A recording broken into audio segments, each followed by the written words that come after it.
right, so welcome to our podcast. We've been wanting to do this for a long time. Forever? Yeah, for forever. Filming in the sit. Yeah. Filming the sit. Yeah, there goes our dog.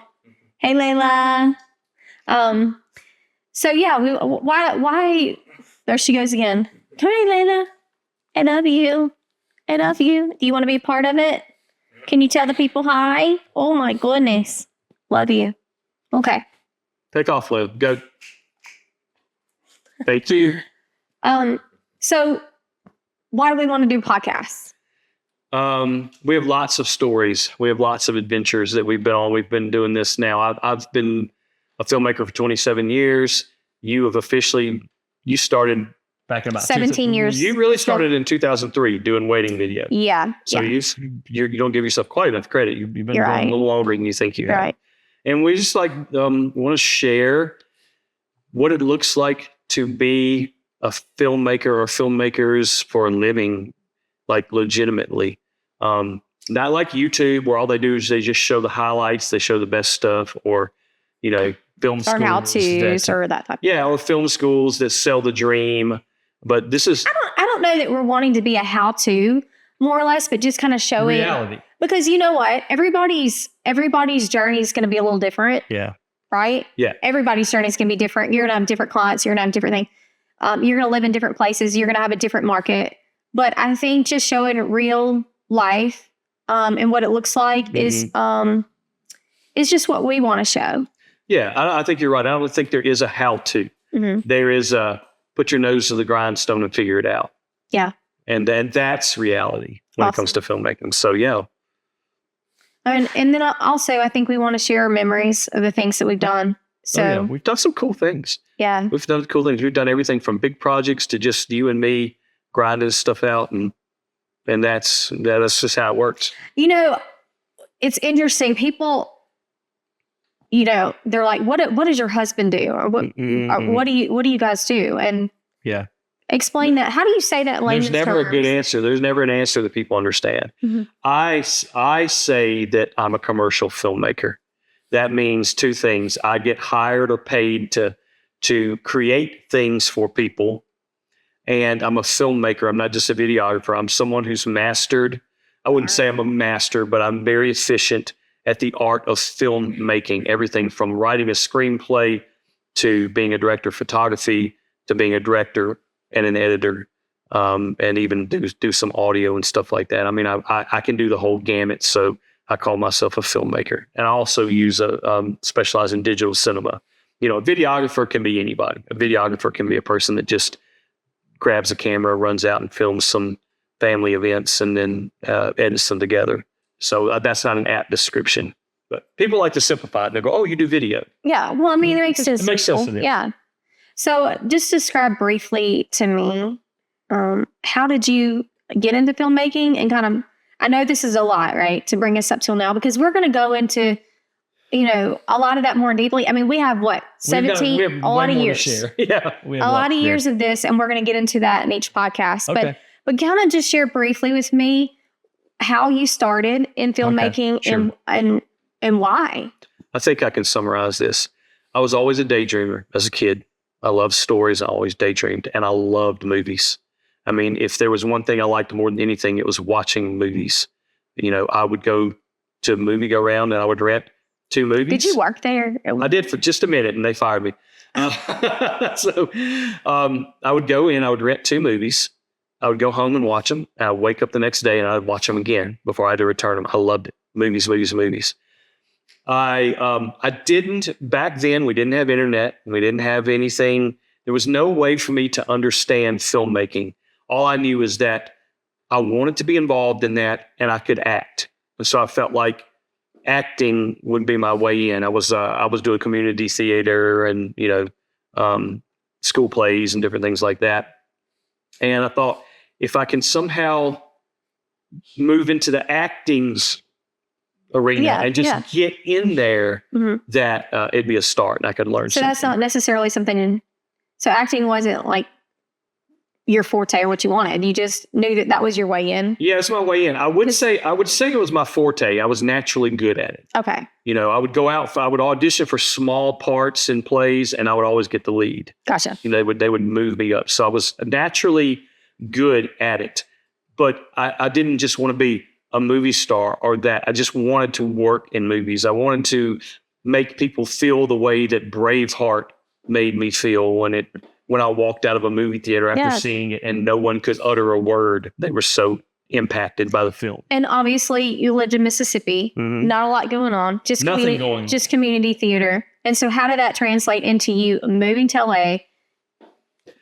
In the 90s, before internet, and we really didn't even have DVD behind the scenes happening yet when I was first playing around with this. So there were really only a couple of options back then. That was move to Los Angeles or New York. If you wanted to do TV episodics, you went to New York. If you wanted to get into the movie industry, you went to LA. And I had an aunt and uncle that lived in Los Angeles, Aunt Manny and Uncle Dick. And they said, come on out and stay with us and see if you can figure this out. And so I was 21 years old. I was a junior at Delta State University, had just finished playing the Tin Man in The Wizard of Oz. It was the last night. I was really sad that it was ending, and I just thought, if I could just make a living doing this, I think I would be really happy. Like I could do this, and so it was like it's time to go out there and to get busy. And you were out there for 4 years. I was out there for 4 years. Yeah, started off doing extra work. I got out there, and my aunt actually went with me to the first audition that I had, and we drove into Hollywood Boulevard. It's my little aunt, driving her little Buick, driving me out to Hollywood Boulevard to go and audition to be in, an extra, and went good. And I got a role, or I got called. It wasn't a role, but I got called to be an extra in my first film, my first real movie that I was ever in. And briefly take me through the set, or this is your first time on set. Yeah. So you walk on set. Well, let's start before that. I get called. Yeah. And they give me in my casting call the letter of the name of the production was Orgasmo. And so I'm like, oh gosh, they're trying to get me in a porn on my first, A Boy from movie. Mississippi. And so, Boy from Mississippi. So I call the people in charge. I'm like, look, I can't go do this. I can't be in a movie called Orgasmo. And they're like, it's a joke. They're like, it's not.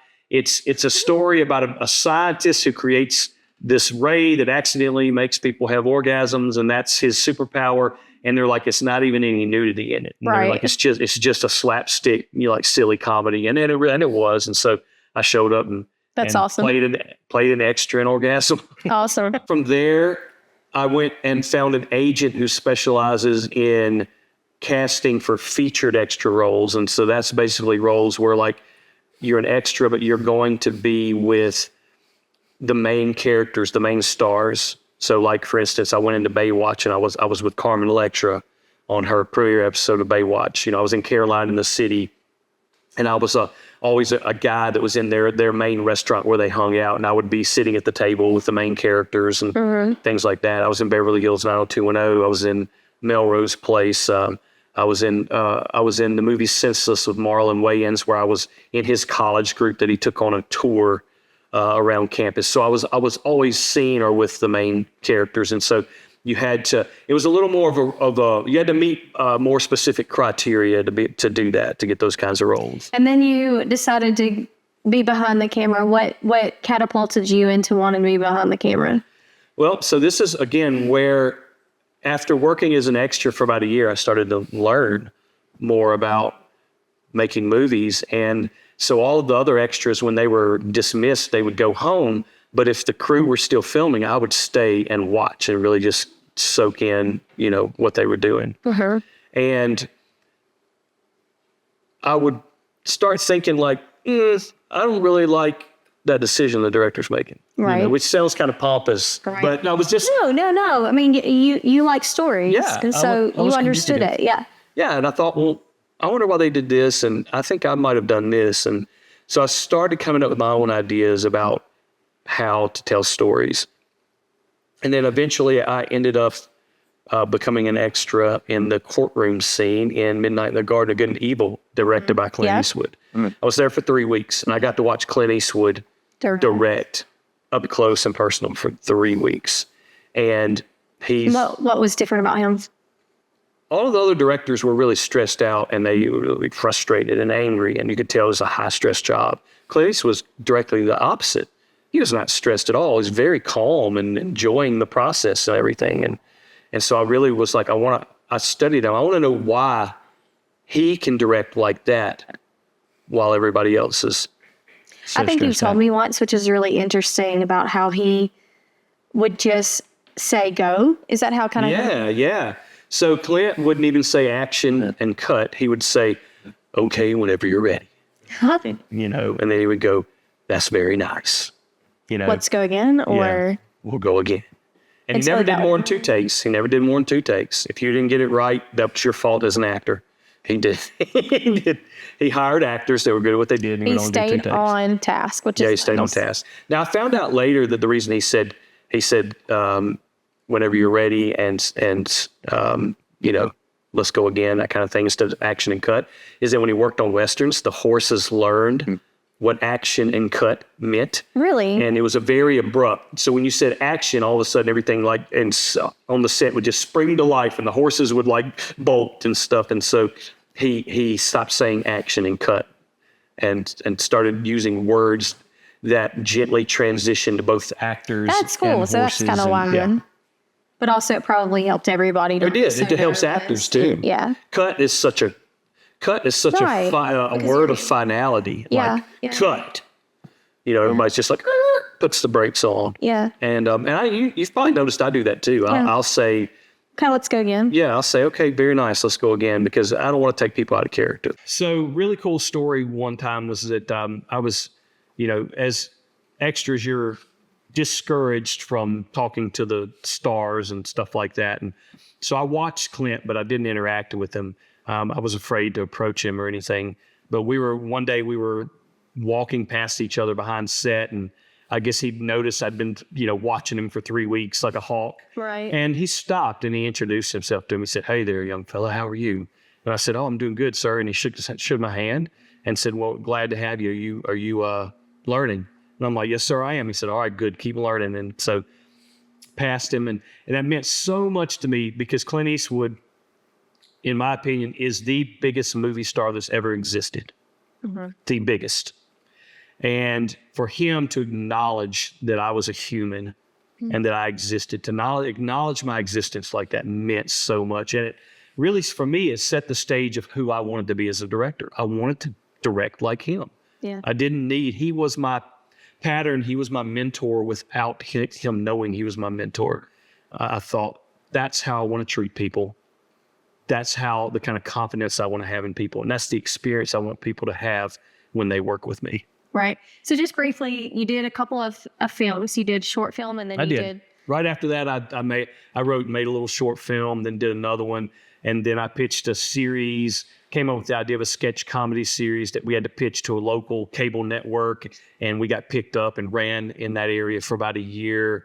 And then my 4th year in Hollywood, I decided to write and direct a feature film. And it took about a year to do it. And that was sort of my senior thesis, if you would. And during all of this time, you're also working Personal trainer. on But set too. I was a personal trainer at a gym, but I also worked on movies. I worked on Swordfish, where I spent some time with Hugh Jackman, who's just a fantastic guy. He and I would have conversations between. Really? Yeah, we'd have conversations, and just fantastic down to. He actually, and people have said this. He reminds people of young Clint Eastwood, and he acted like Clint Eastwood, like just humble, friendly guy that made you feel welcome. Sent us out personal cards for Christmas with a little Christmas gift, a little pen from his family, and he literally wrote the cards to all of us. I'm just fantastic guy. And then I finished up working on Spider-Man. I worked on 2001 Spider-Man right before the big writer's strike. Yeah. hit. Tell us about that. So the writers went on strike, and just like happened here in the last year in Hollywood, production shut down, and all of the low-level technicians and production assistants, we lost our jobs. I had a choice: work at McDonald's or go home and get a job on the fire department in my hometown of Greenville, Mississippi. And I was ready for a break from LA. Didn't want to work at McDonald's and was ready. I've always loved I've been in the military, been a first responder, an EMT, and wanted to work in that for a little while. I needed a break and a reset, and so moved back. Well, and what year was that? That was in 2001. Okay. So fast forward 2003 and you found me and really kind of the way that we met was through theater. Yeah. through You and I were doing drama. church dramas together. We were writing and coming You to never church really dramas. stopped because you were Never writing stopped. scripts and Yeah. you were doing on the media team at church. You were doing all these things. Every week. So for 5 years, I worked at a church as a college as singles pastor and as a video producer. And for 5 years, every week we had to come up with a new drama or video. From 2001-ish to 2007. So, From 2002 to yeah, 2007. yeah. So that's 5 years of coming up with a new story every week and actually completing it. And I was a part of that and too. you were part of that. Yeah. Yeah, you were Yeah. part of that. And that was how you and I got together. Really, we were being creative together. Right. So So in 2007, it 2007. had started. Yeah, There was a new pastor. There's a that new had come. pastor, and he didn't share the same Same vision vision. of all of that drama and all the creative. Which was fun, but we kind of wanted to explore that side of things because we Yeah. had been doing it. And I also loved it too. I enjoyed that. It was Yeah. part of who I was too. And we'll get to that and talking about that. But so in 2007, we decided to kind of start our own business. Started our own business. Actually, a little earlier. We started in 2003 when we first got married, doing wedding video, videos. which is normal. And if you're a filmmaker and you're starting out on your own, you're probably going to do some type of event videography. You're probably going to learn, Yeah. and so that's what we did in 2003. We started doing that. And then in 2007, we kind of decided to go full time into commercial, corporate, documentary, what I call commercial filmmaking. Yeah. So what was the transition like and how did we go from doing wedding video to that? Because that is I think we talk about, and you know this, I'm always saying, because like I like to think like that, but we're always talking about the gap jumping because there's always this gap of like first you start with event videography, wedding videography. And some people, by the way, that's their thing. And they're good at it. Like really good at It's not what it was. They call it wedding filmmaking nowadays, and they're beautiful. fantastic. And I've met people that are like, I don't want to do anything else. I love doing this, and props to them. But our journey was we moved and we wanted to go into corporate and documentary because I think really our heart, and you can talk about this more, is like you said, story. Yeah. But for us, like documentary filmmaking, and even when we're working for any client, we think of story first. That's right. And how are we going to get the story across? Because I think that you and I know you have a heart for story, but I think that it really resonates with people to kind of put something together that is relatable. Yeah. So you were talking about gap jumping, and what you meant was like moving up levels or tiers in production. I mean, ultimately for us, we'd love one day to end up focusing on narrative film, right? That's really our goal, still is. I still have dreams. I'm 48 years old, but I still have dreams. And you should.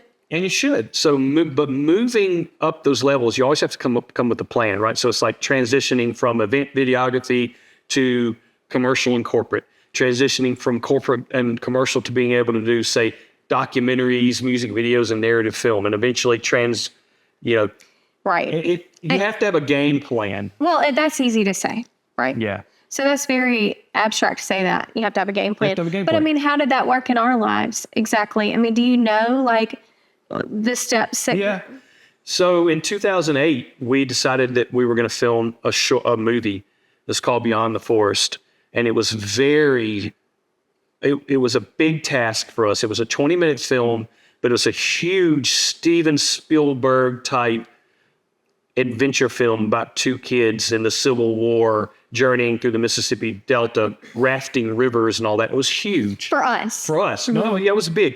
It was a 20-minute film, but it was an 8-day shoot. Yeah. I mean, we had Civil War battles and things happening, right?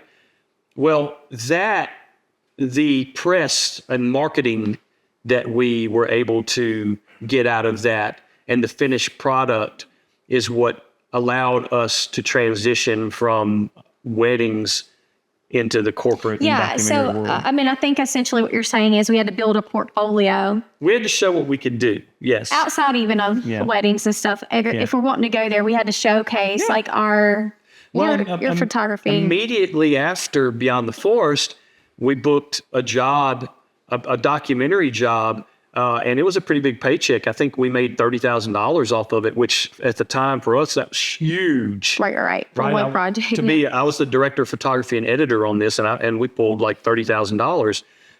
And you know how we got the job? I showed them the trailer for Beyond the Forest. Yeah. Right. So there has to be A body of work. Yeah. an investment somehow or another. Agreed.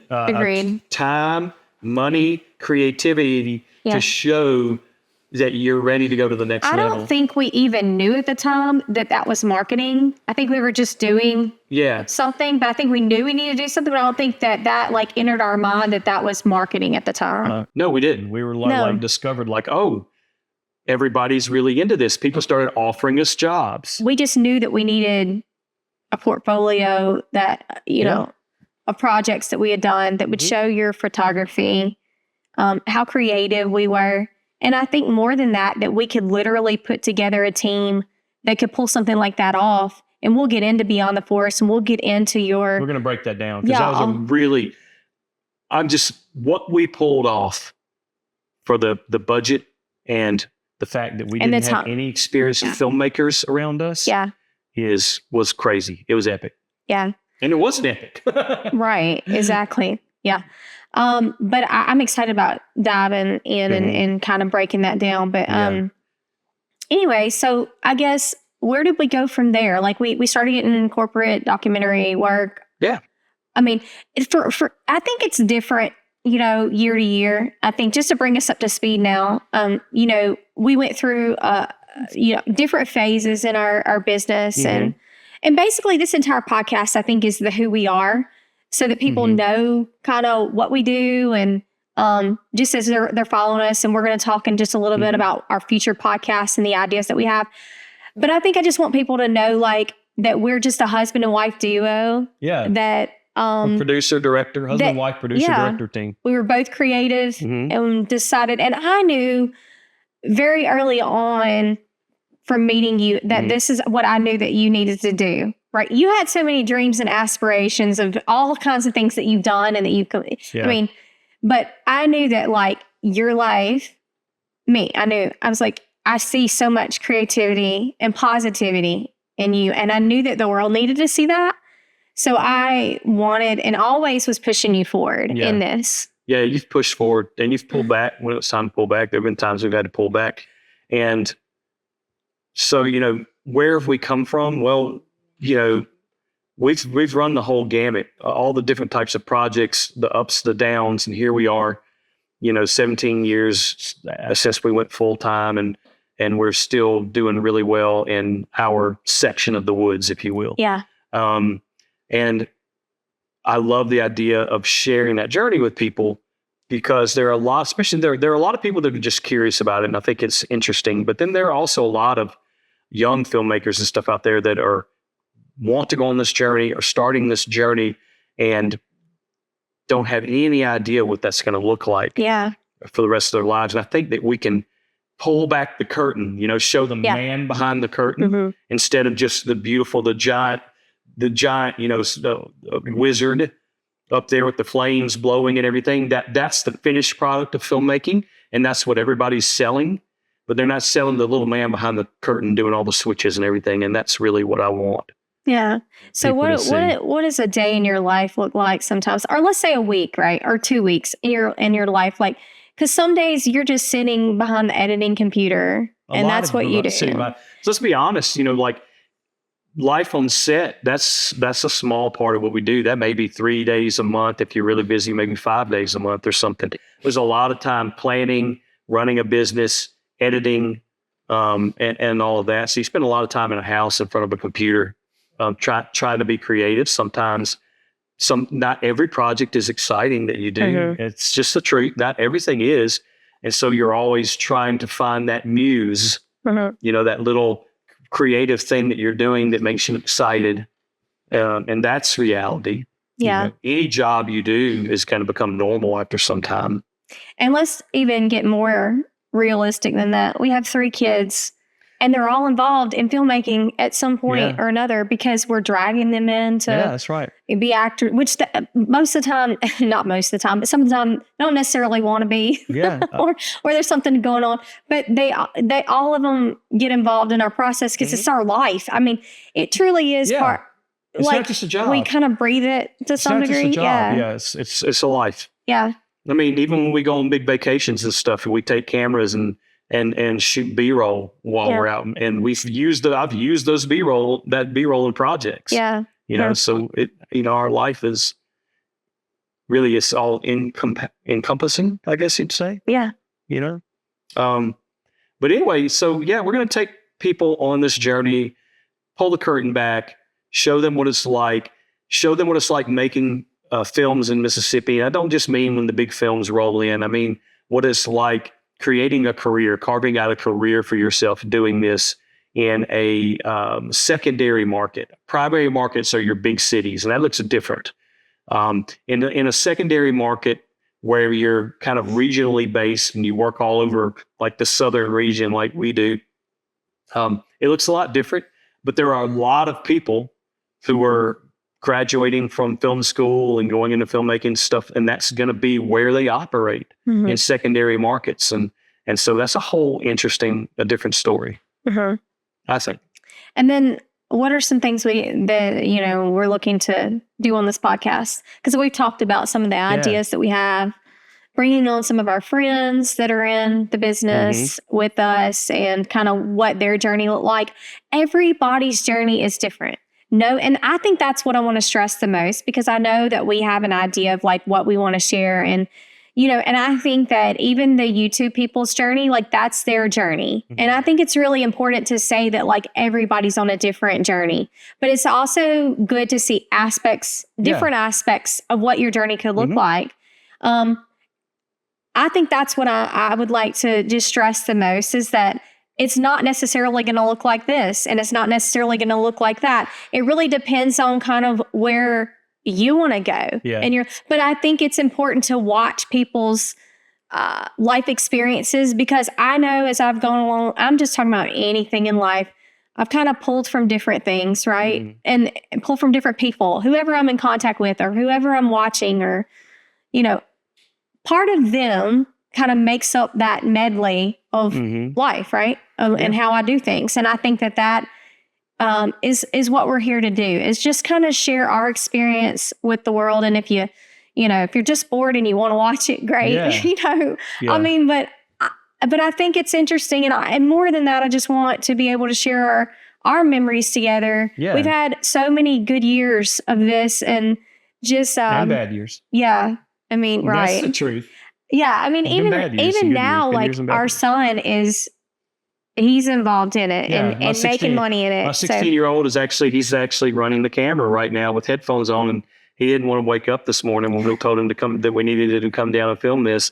But so he's working with me a lot this year, and that's interesting because I have pictures of him at 3 years old, riding in my lap when I'm on a dolly. We'll have filming, to put that in we'll here. have to show that. Yeah. They've been through this whole journey with us, and they still work. And my daughter Aubrey, she likes to write stories, and she's comes incredible. Up with script ideas all the time. And she and I are working through a horror film script right now. She really has that side of you, which is, I think, more than any of our kids. She's really into that the story, and direction, and is able to really put her ideas on paper. So there's no telling what she's going to do in the future. So and then we've got our 18-year-old Aaron, who's been doing all over the country with us, shooting documentaries and things like that. He always gets featured anytime.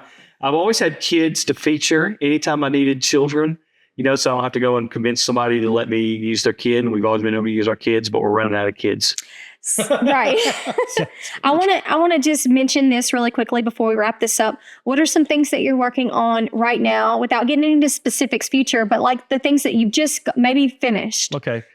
I mean, just to show you how different something can be, I just finished a series on pickleball instructional videos. Yeah. Right? And learned to play pickleball. Which is huge It's right huge. now It's in the huge, college and I town. learned Yeah. to play pickleball, right? Well, this fall, I'm slated to be the director of photography on 2 really big documentary projects. Mhm.